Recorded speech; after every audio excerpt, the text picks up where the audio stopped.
जय सच्चिदानंद.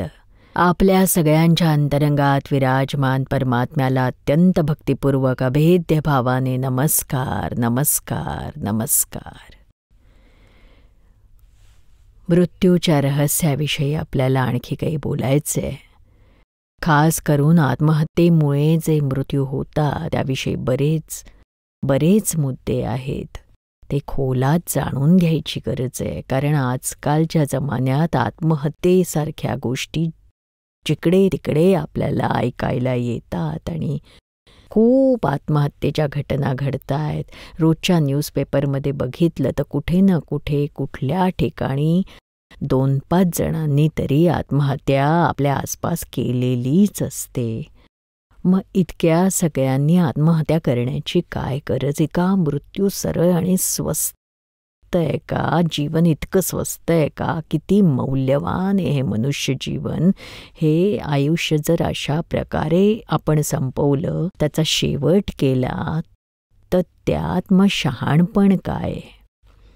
आत्महत्या करणं ही भयंकर गोष्ट आहे आणि दुःख, निष्फळता अशा गोष्टी जे झेलू शकत नाही ते आत्महत्या करतात. मनोबल स्वतःचं संपतं. मानसिक अवस्था अगदी वैफल्यग्रस्त होते. आलेल्या संकटांना सामोरं जाण्याची ताकद राहत नाही. मन कोसळतं. खरं तर त्या संकटातून पार होणं किंवा न होणं हे निसर्गाच्या हातात आहे, आपल्या हातात नाही आहे ते. पण ते सगळं जे आपण आपल्या हातात घेतो, अहंकार जबरदस्त भोगणं स्वतःकडे ओढवून घेतो, त्यामुळेच वैफल्यग्रस्तेत खोलवर बुडून अहंकाराचा चकाचूर होतो आणि आत्महत्या करतो. आत्महत्या आपल्या भारत देशातच खूप होतात असं नाही आहे, पाश्चिमात्य देशातही खूप होतात. हां, प्रत्येक आत्महत्येचं कारण वेगवेगळं असतं. पाश्चात्य देशात आत्महत्या डिप्रेशनमुळे, वयोवृद्धतेमुळे, एकटेपणामुळे किंवा एखादी मुलगी किंवा बायकांमुळे, लग्नामुळे, वैवाहिक नातेसंबंधात डिप्रेशन येतं म्हणून तर ते आत्महत्या करताना दिसतात. आणि आपल्याकडे तर स्त्रियाच जास्त आत्महत्या करतात. त्यासुद्धा विवाहित स्त्रिया. सासरी नवऱ्याचे अत्याचार, सासूचे अत्याचार, नंडांचे अत्याचार, हुंड्यासाठी अत्याचार, हे अत्याचार एवढे जास्त होतात, भयंकर वेगवेगळ्या प्रकारांनी होतात की ती स्त्री सहन करू शकत नाही आणि ती आत्महत्या करते. आत्महत्या केव्हा करतं कोणी? आत्महत्या करणं सोपं नाही आहे. तुम्हाला जर इथे कोणी असं सांगितलं की जरा हाताला थोडासा चटका द्या, तर तो तुम्ही देऊ शकणार आहात का? तुमच्या हातात असं ब्लेड दिलं आणि म्हटलं की आपल्याच हाताने एक बोट कापा फक्त, तर करू शकणार आहात का तुम्ही ते? किती त्रास होतो बघा. आपण आपल्या हाताने आपल्या शरीराला एवढी सुद्धा इजा होऊ देत नाही सहन करू शकत. मग इथे तर अख्खा जीव घ्यायचा आहे, फास लावून घ्यायचा, स्वतःला पेटवून घ्यायचं. किंवा बघा, इतकं असं जरी चटका बसला, भाजलं, छोट्या पेट्या काडीने जरी भाजलं तरी किती वेदना होतात. आपण स्वतःला नाही करू शकत. ते शरीर पेटवून घ्यायचं, आत्महत्या करायची किती हिंमत लागते. ही हिंमत चुकीच्या गोष्टींसाठी आहे, पण यासाठी सुद्धा हिंमत लागतेच. असं प्रत्येकजण नाही करू शकत. आपला जीव, सगळ्यात प्रेमाची आवडती गोष्ट कुठली असेल तर तो आपला जीव. या जगात आपल्या जीवापेक्षा कुठलीच गोष्ट आपल्याला महत्त्वाची नाही, तरी ती संपवण्यासाठी जो कोणी तयार होतो तर त्याची अशी कुठली हतबलता असेल याचा विचार करण्याची गरज आहे. याचं कारण काय असेल तर सगळ्या बाजूनी जेव्हा अहंकार भग्न होतो, अहंकाराला कुठूनही जगण्यासाठी 1% एवढीही आशा सापडत नाही, तेव्हा तो अहंकार पूर्णतः कोलमडून पडतो आणि जगण्याचं कारण दिसत नाही. आशा आकांक्षा संपतात, डोकं त्याचं सुन्न होतं, अहंकाराला काही जगण्याचा मार्गच सापडत नाही. टोटल 100% अहंकार भग्न पावतो, तेव्हा तो आत्महत्येला प्रवृत्त होतो. तेव्हाच तो करू शकतो. नाहीतर कुठे ना कुठे जगण्याचा अहंकाराला जर मार्ग मिळाला ना, तर तो जिवंत राहील आणि त्याचा जीव पुन्हा त्यामध्ये रमेल. कित्येक जण असे असतात, आमच्याकडे येतात आणि सांगतात की आत्महत्या करण्याची मी सगळी तयारी केली होती, पण शेवटी माझं धाडसच झालं नाही. माझ्या मुलांचा विचार माझ्या मनात आला की मुलांसाठी तरी मी जिवंत राहायला हवं. मुलांचं कोण करणार, माझ्यानंतर त्यांना कोण आहे. आताच एवढ्यातच आमच्याकडे मुंबईमध्ये 2 मुली आल्या होत्या. अगदी तरुण होत्या, जवळजवळ 27 वर्ष वय असेल, आणि त्या दोघींना एक मूल होतं. एकीला मुलगा, दुसरीला मुलगी होती. दोघी मैत्रिणी होत्या. दोघींच्या बाबतीतल्या घटनाही सेम होत्या अगदी. आणि दोघींना सासरून माहेरी पाठवलं. 4 वर्ष सासरी राहून दोघींना सासरच्या घरच्यांनी परत पाठवलं. एकीने तर तिच्या आयुष्यात 2दा आत्महत्येचा प्रयत्न केला होता. ती वाचली, पण मग सासरचे सुद्धा घाबरले आणि हिलाही वाटलं की अशीच परिस्थिती राहिली तर मी वेडी होईन. अर्धी वेडी तर झालीच आहे, मग पूर्णच वेडी होईन. तसं ठार वेडं होण्यापेक्षा चांगलं आहे मी माझ्या माहेरी निघून जाते थोडे दिवस, म्हणजे माझं मन जरा शांत होईल, स्थिर होईल. म्हणून आपल्या मुलाला घेऊन ती माहेरी आली होती. तर तिने TV वरचा प्रोग्राम पाहिला, तर अचानक आमच्याकडे आली. तिची दुःख, त्रास सगळं सांगायला लागली. बघा कसं जगू मी, आणि माहेरचे मला ठेवून घेतील, पण किती दिवस ठेवून घेतील. भाऊ आहे, माझे आईवडील आहेत. आई बिचारी रडायला लागली की आता काय करू. जेव्हापासून माझी मुलगी परत आली, आणखी 2 मुली आहेत माझ्या घरात लग्नाच्या, आणि एक मुलगा आहे, त्याने आपल्या मर्जीने लव्ह मॅरेज केलंय. सून आली आहे घरी. आता मुंबईसारख्या शहरात छोट्या छोट्या घरात राहतोय. 2च खोल्यांचं घर आहे आणि एवढी माणसं राहतात. शिवाय वरून माझी मोठी मुलगी बाळ घेऊन घरी परत आली आहे. जेव्हा परत आली तेव्हा माझी सून भांडून घर सोडून आपल्या माहेरी ती निघून गेलेली आहे. ती म्हणाली की जेव्हा ही आपल्या सासरी जाईल ना तेव्हाच मी परत येईन, नाही तर मला माझं वेगळं घर घेऊन द्या, तेव्हाच मी येईन. अशा भानगडीत नंडांच्या कटकटीत मला राहायचं नाही आहे. बघा, एकीचा संसार मोडलाय, मुलाचाही मोडकळीला आलाय. अशा आईची काय अवस्था असेल. खूप रडत होती. आता मी काय करू, कोणाला सांभाळू. मुलगी तर खूपच संकटात होती. आत्महत्येतून वाचली आहे, 2दा वाचली. आता तिला सुद्धा सांभाळणं माझं कर्तव्य आहे ना. पुन्हा तिकडेच ढकललं कदाचित तर 3ऱ्या वेळी तिने आत्महत्येचा प्रयत्न केला तर मग काय करू मी माझ्या मुलीला गमावून बसेन. नंतर मग आम्ही त्या मुलीला विचारलं की काय कारण होतं, तू का असा आत्महत्येचा प्रयत्न केलास, का परत आलीस. तर सांगायला लागली की माझ्या घरात माझे दीर मोठे फारच दादागिरी करायचे, घाबरवायचे. घरी आल्यावर शिव्या द्यायचे, माझ्यावरच घसरायचे. त्यांच्या बायकोला ते एक शब्द बोलायचे नाहीत, इतरांना बोलायचे नाहीत, मलाच टोचून बोलायचे. घरात कमी जास्त झालं, चांगलं झालं तर नाही, पण चुकीचं झालं तर सगळं माझ्यावरच ढकलायचे, मलाच जबाबदार धरायचे. खरं तर मी अगदी निर्दोष असायचे. तर मी इतकी घाबरले तर सासू वगैरे माझी थोरली जाऊ सगळे एक व्हायचे आणि माझ्यावर बरसायचे. इतकंच काय, पण माझा नवरा जेव्हा घरी यायचा सगळे लोक त्याच्याकडे तक्रार करायचे तर तोही मला बोलायचा. खरं तर माझा पर्सनल नवरा बायकोमध्ये काही प्रॉब्लेम नाही, पण माझा नवरा आणि माझे मोठे दीर जे सांगतील तसंच माझा नवरा वागतो. वहिनी जसं बोलेल तसंच वागतो. आता मी काय करू. मला खूप टॉर्चरिंग व्हायचं. त्यामुळे मी डिप्रेशनमध्ये गेले आणि मी 1-2 वेळा आत्महत्येचा प्रयत्न केला. आता तर मी थकले आणि मी माझ्या माहेरी निघून आले आणि आता मला कोणी परत बोलवतही नाही सासरचे, किंवा कोणी असंही म्हणत नाही की यायची गरज नाही. मग मी आता काय करू? माझ्याकडे पैसे नाहीत, आईवडील काही पैसेवाले नाहीत, भावाचाही प्रॉब्लेम आहे, वहिनी निघून गेली माझ्यामुळे. तर मी कसं जगू आता? ती मुलगी शिकली सवरलेली होती. आम्ही तिला हिंमत दिली, तू शिकली सवरलेली आहेस, का घाबरते? आपल्या पायावर उभं राहा, नोकरी शोध, मिळेल तुला. हिम्मते मर्दा तो मदद एक खुदा. आणि तिच्याबरोबर तिची मैत्रीण आली होती, तिचाही सेम प्रॉब्लेम होता.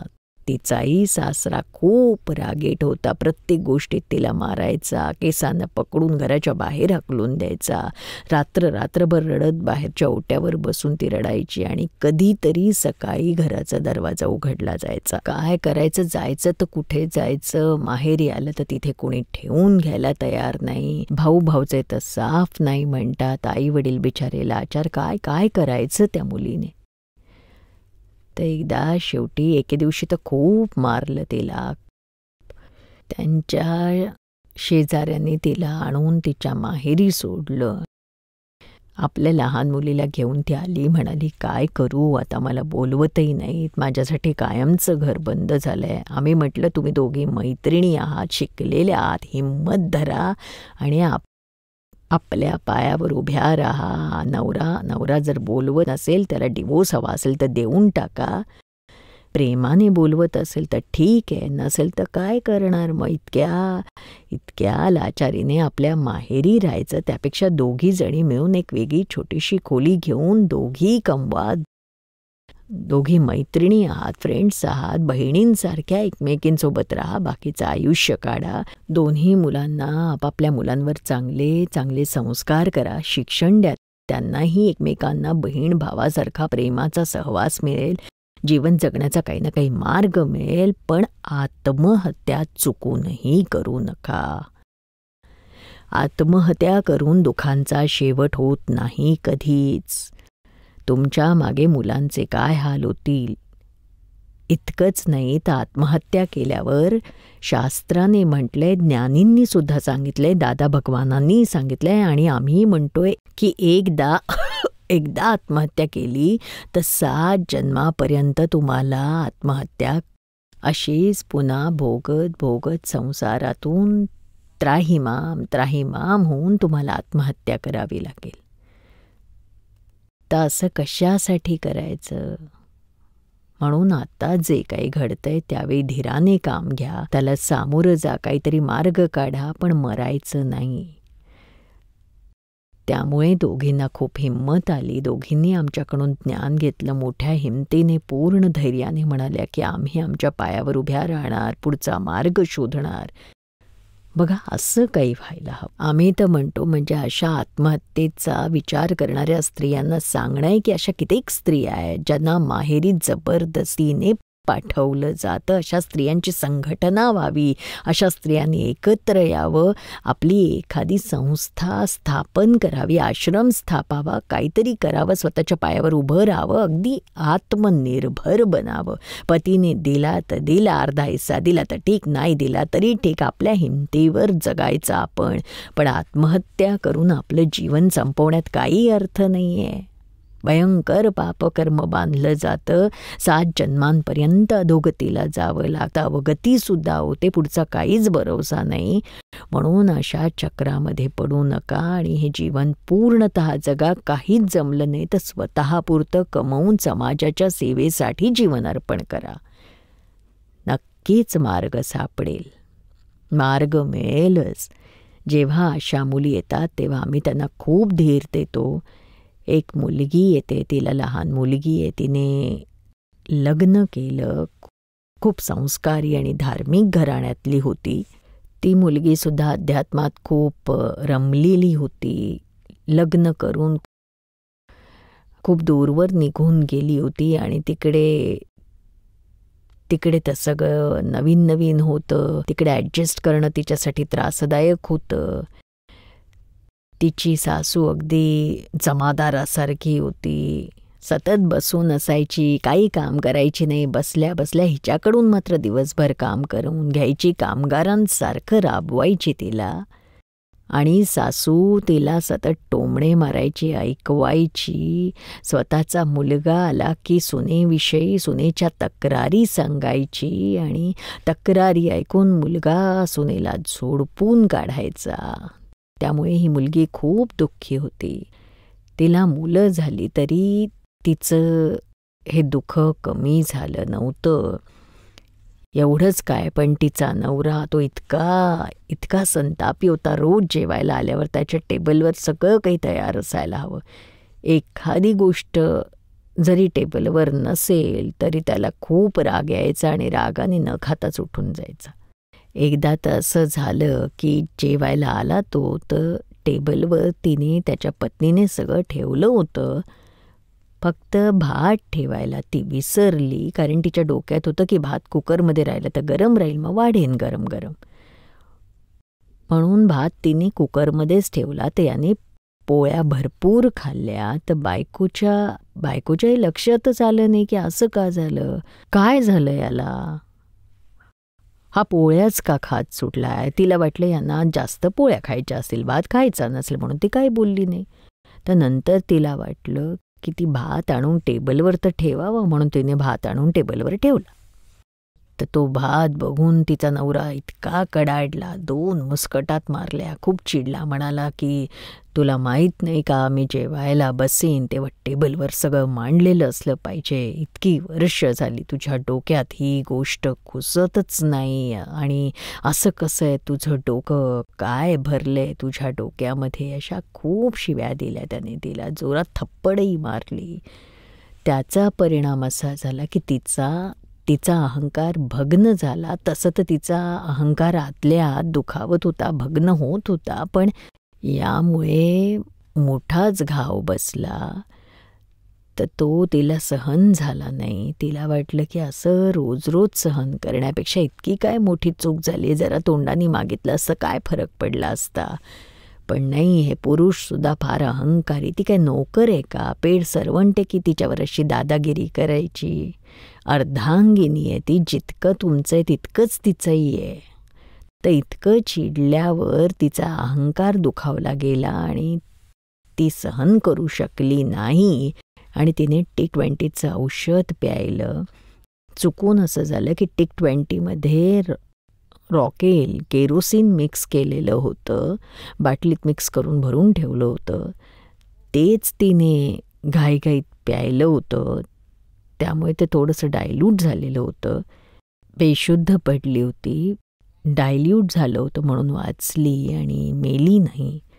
ते सगळ्यांना कळलं. तिचा नवरा लगेच दुकानातून आला. त्यांनी तिला हॉस्पिटलमध्ये नेलं. सगळे गॅस्ट्रिक उपाय केले. तिला वाचवण्यात यश आलं. त्यांना वाचली बिचारी, पण तिच्या शरीरावर, तिच्या लिव्हरवर, तिच्या स्प्लीनवर, तिच्या डोळ्यांवर, तिच्या डायजेशन सिस्टीमवर वाईट परिणाम झाला आणि आजवर तो वाईट परिणाम गेला नाही. बघा, असं करून काय फायदा आहे. थोडं सहन केलं असतं तर ही वेळ आली नसती. पण फायदा एवढाच झाला की त्यानंतर तिचा नवरा अगदी शांत झाला. नंतर त्याने मोठमोठ्याने तिच्यावर ओरडणं आणि मारणं हे सगळं थांबवलं. शांत झाला. पण कधी कधी तिला टोमणे मारतो की तू तर T20 प्यायलं होतंस, त्यामुळे मला त्याच्यासाठी किती खर्च करावा लागला. हॉस्पिटलमध्ये, पोलीस चौकीत धावपळ, आणि हे सगळं करता करता 50,000 खर्च झाले. आणि इतकंच नाही तर तिला तिचं मन रमवण्यासाठी आणि बायकोला खुश ठेवण्यासाठी तो तिला सिंगापूर वगैरे फिरायला घेऊन गेला. आधी तिला छळ तिच्यावर अत्याचार केले आणि मग तिला खुश करायला सिंगापूर वगैरेला घेऊन गेला. पण तरी तिच्या सासूचा दरारा तर आजही तेवढाच आहे. तिला कुठेही जायचं असेल तर ती सासूला न विचारता जाऊ शकत नाही. ती नाही म्हणाली तर जाऊ शकत नाही. तेवढा जुलूम तर अजूनही आहे. मग अशा वेळी ती मुलगी काय करणार? कोणीच नाही आहे तिचं. एक ताई आमच्याकडे आल्या होत्या आत्ताच 15 दिवसापूर्वी. तिला एक मुलगी आहे 16 वर्षांची. तिचा नवरा आणि तिची सासू खूपच रागीट आहेत, खूपच.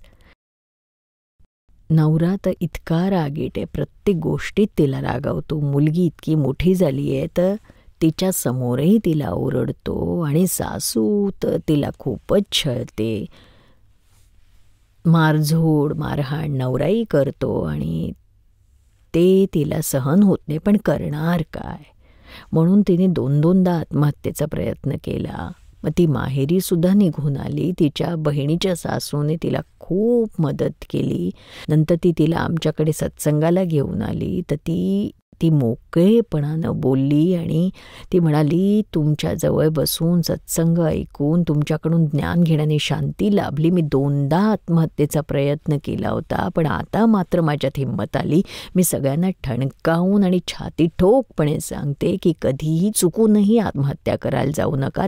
त्याचा काहीच फायदा होणार नाही. समजा त्यातून वाचला तर तुम्हाला वाचवण्यासाठी खूप प्रयत्न करावे लागतील आणि वाचल्यावर आयुष्यभर त्यासाठी टोमणे ऐकावे लागतील आणि तुमच्यावरचा तुमच्या सासरच्यांकडचा विश्वास उडेल. सगळे तुमच्याकडे अविश्वासाने बघतील. तुम्हाला त्याचा त्रास होईल. तुमच्याबद्दल प्रेम नाही वाटणार. तर कधीही आत्महत्येचा प्रयत्न करू नका आणि जी परिस्थिती येईल त्याला सामोरं जा, पण आत्महत्या करू नका. माहेरी जा आपल्या आईवडिलांकडे. ते शक्य नसेल तर अशा संस्थांमध्ये जा, सामाजिक कार्यकर्त्यांना भेटा, कुठेही जा, पण मरणाचा विचार करू नका. आत्महत्या नको. अशा स्त्रियांचं जीवन सुधारेल. मग आमच्याकडे आल्यावर त्या ताईंचं जीवन सुधारलं. असा अपघात करवून घेण्याआधी आम्ही तर सगळ्यांना सांगतो, ओपन चॅलेंज देतो, टीव्हीवरूनही सांगतो की जर तुम्हाला आत्महत्या करायची इच्छा होतीये, वारंवार तेच विचार येत असतील, तसा प्रयत्न करण्याचा वेडेपणा करून बघण्याआधी तुम्ही एकदा आम्हाला भेटा. काहीही करून आम्ही अहमदाबादमध्ये राहतो, मुंबईत असतो, तिथे आम्हाला तुम्ही संपर्क साधा. दादरला आम्ही ईस्ट साईडला असतो. अहमदाबादमध्ये आम्ही उस्मानपुऱ्यात राहतो. मोठ्या भगवानांची मूर्ती त्याच इमारतीत आम्ही राहतो. ममता पार्क सोसायटीमध्ये 5 नंबरच्या बिल्डिंगमध्ये. तुम्ही कुठेही या. उस्मानपुरा अहमदाबाद सांगितलंय. दादा भगवान फाउंडेशन. तर तुम्हाला निरुमाकडे कोणी घेऊन येईल, पण तुम्ही आत्महत्या करू नका. मुंबईत सुद्धा आम्ही येतो. आम्ही मुंबई, अहमदाबाद, जिथे कुठे असू, सौराष्ट्रात, गुजरातमध्ये, बँगलोरमध्ये कुठेही जातो तेव्हा तिथल्या वृत्तपत्रात आमच्या प्रोग्रॅमची जाहिरात येते आणि टीव्हीवर तर नाही देत, पण आम्ही पेपरमध्ये देत असतो जाहिरात. प्रेस नोट किंवा प्री ॲडव्हान्स ॲडव्हर्टाइजमेंट काहीतरी येते. तिथले कार्यकर्ते करतात व्यवस्था. तर तुम्ही कुठूनही आमच्याशी संपर्क साधून या किंवा काही नाही तर फोन करून आमच्याशी ॲटलिस्ट बोला तरी की काय करू. काही करायला, आम्हाला भेटायला तुमच्याकडे वेळ नसेल, संधी मिळत नसेल तर आमच्याशी फोनवर तरी तुम्ही बोला. फोनवर जरी बोलणं झालं तरी तुम्हाला काही ना काही तर मार्ग मिळेलच. आमचा मोबाईल नंबर आहे 9327010101 9327010101. हा नंबर तुम्ही फिरवा आणि नंतर मग काय तो निर्णय तुम्ही घ्या, अशी आमची नम्र विनंती आहे. जय सच्चिदानंद.